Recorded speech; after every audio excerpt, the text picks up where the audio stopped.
Haya ni maonyesho ya kimataifa ya kilimo 88 mwaka 2026. Kauli mbiu ni kwamba tambua soko, zalisha kwa tija, kutekeleza dira 2050. Kwa sasa hivi hapa nipo katika jukwaa hili ni jukwaa la bioteknolojia wanajiita, ukiangalia alama yao ni TBPL. Sasa bwana, kwa sababu ni kuzalisha kwa tija, udongo unategemea sana kuwa na afya ili uweze kuzalisha kwa tija. Wao wamekuja na suluhisho lao ni kuhakikisha wanakuja na ubunifu wa mbolea na viuatilifu vya kuhakikisha kwamba mmea unakuwa na afya na kutoa matokeo chanya. Ikumbuke kwamba kuna mabadiliko ya tabia ya nchi, lakini pia afya ya udongo.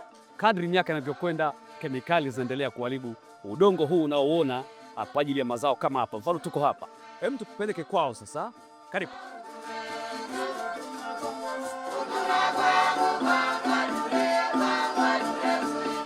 Naitwa Gaspar Kimbi, ni meneja uzalishaji wa kiwanda cha kuzalisha bidhaa za kibiolojia TBPL Kibaha. Tumekuja hapa viwanja vya Dr. John Malechela Dodoma kwa ajili ya kutoa elimu kwa wananchi ili wakulima waweze kulima kwa tija na kuweza kupata manufaa yanayotokana na kilimo. Sisi TBPL tulianzishwa kwa lengo mama la kulinda afya ya umma, kuhakikisha kwamba mazingira yako salama, binadamu na viumbe wengine wapo salama, lakini pia tunalima na kula chakula ambacho ni salama. Sasa katika kutekeleza hilo, tumekuja na bidhaa zetu ambazo zinasaidia sekta ya kilimo na sekta ya afya. Sekta ya afya tumekuja na bidhaa kwa ajili ya kupambana na mazalia ya mbu ambazo ni viuadudu kwa ajili ya kuua vidudu wa mbu, kuondokana na ugonjwa wa malaria na magonjwa mengine yanayoletwa na mbu, ili mkulima aweze kuwa na afya bora, aweze kulima na aweze kupata ufanisi kwenye kilimo chake.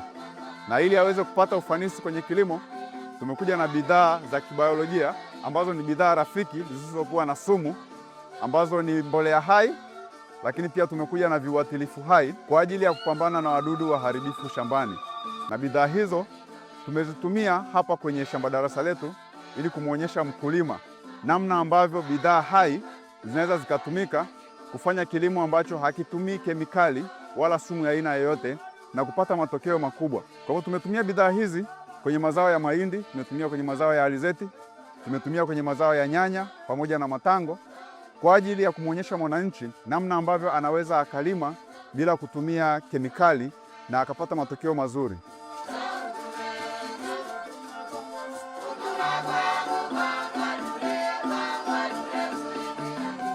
Jinsi ya kutumia mbolea zetu ni vimelea ambavyo tumevitoa kwenye udongo kabisa, vimelea rafiki wa mazingira pamoja na binadamu.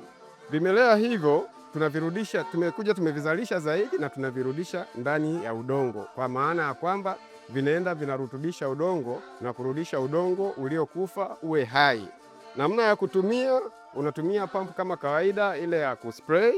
Unatumia spray kama kawaida, lakini tofauti ya mbolea zingine, hii una spray kwenye udongo au karibu na shina mmea unapokuwa umeota. Zinasaidia sana. Mbolea kupandia, kwa mfano hii fosforina ni nzuri sana kwenye kupandia. Kwa mfano kwa mbegu unaweza ukaziloweka kwanza kwa muda kama masaa 2-3, then ukapanda. Inakupa uhakika wa 100% ya uotaji wa mbegu, kwa sababu ina uwezo wa kuikinga mbegu kutokana na magonjwa kama ya fangasi. Pia inasababisha mbegu kuota haraka kwa sababu ya kulainika kwa ganda la mbegu, na pia mche ukishaota ina uwezo wa kusababisha ukuaji wa mizizi kwa haraka zaidi. Kwa hiyo ni nzuri sana hii fosforina. Kwa hii Dimagon, baada ya mche wako kukua na kukua kwa kiasi fulani, unatumia hii Dimagon. Dimagon ina uwezo wa kufanya mmea ukue kwa haraka pia na kuwa wa kijani kwa sababu una kiwango kikubwa cha nitrogen. Na washauri wakulima, sasa hivi kumekuwa na matumizi makubwa sana ya kemikali. Kwa hiyo kampuni yetu hasa kutumia hizi product, lengo kubwa ni kupunguza matumizi makubwa ya kemikali. Mbolea zetu zina faida kubwa sana.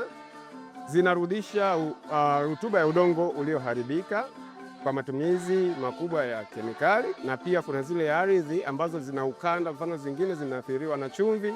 Kwa hiyo hizi mbolea zetu zina uwezo wa kurudisha ile ardhi kuwa productive au kuwa na rutuba. Huo ndio uwezo wake, na pia wakati huo zinatunza mazingira, hazimwathiri mkulima, hazimwathiri mlaji pamoja na mazingira na viumbe hai wengine kwa ujumla.